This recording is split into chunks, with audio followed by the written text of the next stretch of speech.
नमस्कार विद्यार्थी मित्रांनो आणि पालक मित्रांनो, हा व्हिडिओ शेवटपर्यंत नक्की बघा. 12वी नंतर तुम्हाला जर इंजिनिअरिंग मध्ये जायचं असेल तर कोणत्या ब्रांचेस महत्त्वाच्या आहेत, ज्या पुढील 10 वर्षामध्ये ज्यांचं काय म्हणजे टॉप रँकिंग असू शकतं, अशा ब्रांचेस मी तुम्हाला सांगणार आहे. दुसरं महत्त्वाचं, ग्रामीण भागातल्या विद्यार्थ्यांनी करिअर म्हणून कोणत्या ब्रांचेसची निवड करावी हे पण मी तुम्हाला सांगणार आहे. सो शेवटपर्यंत व्हिडिओ बघा आणि अशाच प्रकारचे नवनवीन अपडेट बघण्यासाठी चॅनल सबस्क्राईब करून बेल आयकॉन नक्की क्लिक करा. तुमच्या मित्रांना सगळ्यांना ह्या यूट्यूब चॅनलची लिंक पण शेअर करा. चला आता जाऊया मुख्य मुद्द्याकडे. त्यातला पहिला मुद्दा बघा, म्हणजे तुम्हाला 10 टॉपच्या ब्रांचेस, त्यापैकी पहिली ब्रांच आहे सीएससी, ज्याला आपण म्हणतो कम्प्युटर सायन्स इंजिनिअरिंग. सध्या मार्केटमध्ये धूम आहे, धूम. जो कोणी कम्प्युटर सायन्स इंजिनिअरिंगचा विद्यार्थी असेल, सध्या डिजिटल इंडिया तुम्ही जर बघितलं असेल तर जोरात चालू आहे. AI जोरात चालू आहे. भविष्यामध्ये सगळ्या कंपन्यांमध्ये, सगळ्याच ईच अँड एव्हरी, घरापासून ते थेट तिथपर्यंत कंपन्यांमध्ये AI इंजिनियर लागणारच आहे. त्यासाठी हा हा एक महत्वाचा इंजिनिअरिंगचा एक ब्रांच आहे, शाखा आहे. त्यामध्ये बघा काय काय शिकता तुम्ही. आर्टिफिशियल इंटेलिजन्स ही एक ब्रांच आहे. एक ब्रांच सुद्धा खूप चांगली आहे, खूप सुंदर आहे. ह्या ब्रांचमध्ये तुम्ही जर ऍडमिशन घेणार असाल, घेऊ इच्छित असाल, तर मी तुम्हाला सजेशन देईन की नक्कीच घ्यायला पाहिजे तुम्ही. बघा, ही पहिली आहे आर्टिफिशियल इंटेलिजन्स.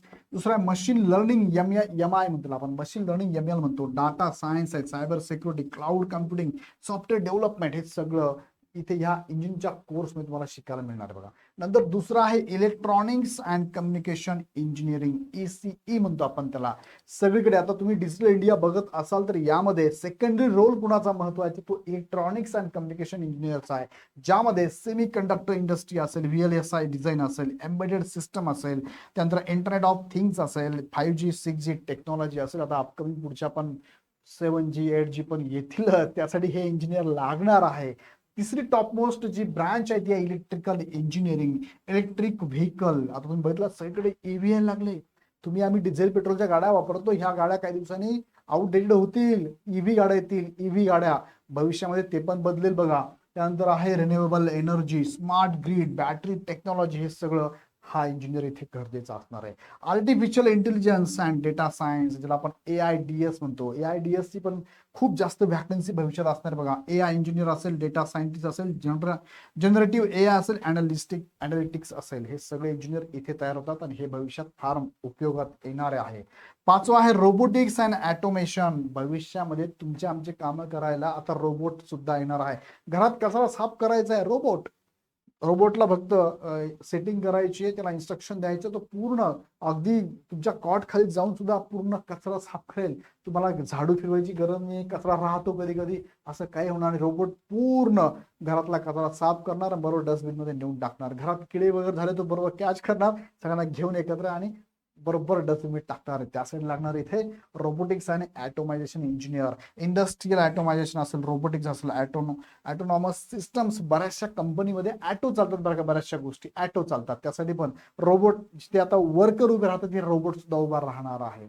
त्यानंतर आहे सातवी मेकॅनिकल इंजिनिअरिंग, जी की काही काळ वर्षापूर्वी खूप महत्वाची ब्रांच होती, ती आता 7 नंबरला आलेली आहे.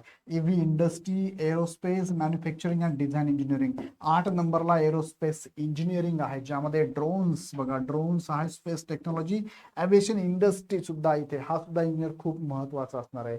9 नंबरला आहे chemical engineering, green energy, hydrogen technology, process industry. आणि 10 नंबरला आहे बायोटेक्नॉलॉजी आणि बायोमेडिकल इंजिनिअरिंग, म्हणजे फूड मध्ये सुद्धा ह्या इंजिनियरचं महत्व असणार आहे. हेल्थ केअर टेक्नॉलॉजी असेल, मेडिकल डिव्हाइस असेल, बायोटेक रिसर्च. तुम्ही जर मोठ्या हॉस्पिटलला गेलात तर तुमचं रोगाचं निदान करणारे सुद्धा आता इन्स्ट्रुमेंट तयार झाले आहे, त्याला इन्स्ट्रक्शन प्रॉपर द्यायला पाहिजे. सो हे सगळे टॉप मोस्ट 10 इंजिनिअरिंगच्या ब्रांचेस आहेत. यापैकी सिक्वेन्सनुसार, तुमच्या रँकनुसार, तुमच्या मेरिटनुसार यापैकी एखादी ब्रांच भेटत असेल तर नक्कीच तुम्ही जॉईन करायला पाहिजे. तो टॉप मोस्ट रँकिंग नुसार इथे तुम्हाला योग्य ती ब्रांच घेतली तर भविष्यामध्ये करिअरच्या खूप चांगल्या ऑपॉर्च्युनिटी असू शकतात. आता सर्वाधिक मागणी राहण्याची शक्यता असणाऱ्या ब्रांचेस बघा कोणत्या आहेत ते पहिले मी तुम्हाला म्हटलं. AIDS, त्यानंतर computer science engineering, electronics communication system engineering, VLSI semiconductor engineering, cyber security, robotics automation आणि इलेक्ट्रिकल इंजिनिअरिंग. यांना भविष्यामध्ये खूप जास्त मागणी असू शकते. त्यापैकी तुम्हाला मी मागाशी म्हटलं, ही तर ब्रांच अशी आहे त्याला मरणच नाहीये. डेफिनेटली भविष्यात सुद्धा खूप महत्वाची ब्रांच असणार आहे. ग्रामीण भागातल्या विद्यार्थ्यांना मी सजेशन करेल CSE म्हणजे कम्प्युटर सायन्स इंजिनिअरिंग म्हणतो. ECE electronics and communication engineer आहे, इलेक्ट्रिकल इंजिनियर आणि मेकॅनिकल हे सुद्धा ग्रामीण भागातल्या विद्यार्थ्यांना महत्वाचे आहे, कारण ह्या बेसवर तुम्ही ग्रामीण भागात सुद्धा स्वतःचा बिझनेस सुद्धा चालू करू शकता. सो अशा पद्धतीने ह्या महत्वाच्या ब्रांचेस, टॉप ब्रांचेस आहेत. तुम्ही जर भविष्यामध्ये तुम्ही आता 10वीला असाल, 11वीला असाल किंवा 12वीला असाल, तर तुम्हाला निश्चितपणे आता कोणत्या ब्रांचेस निवडावा हे तुमचं कन्फ्युजन नक्कीच क्लिअर झालं असेल. या व्यतिरिक्त तुमच्या मनात अजून काही डाऊट असेल तर मला कमेंट बॉक्समध्ये नक्की टाका, आणि हा व्हिडिओ आवडला असेल तर मला कमेंट बॉक्समध्ये पण कळवा, आणि तुमच्या मित्रांना शेअर करा, लाईक करा, आणि अधिक माहितीसाठी ह्या नंबरला तुम्ही कॉल करू शकता. हा व्हिडिओ आवडला तर नक्कीच लाईक करून मित्रांना शेअर करा, चॅनल सबस्क्राईब करायला विसरू नका. पुन्हा व्हिडिओ आपण नेक्स्ट व्हिडिओमध्ये. धन्यवाद.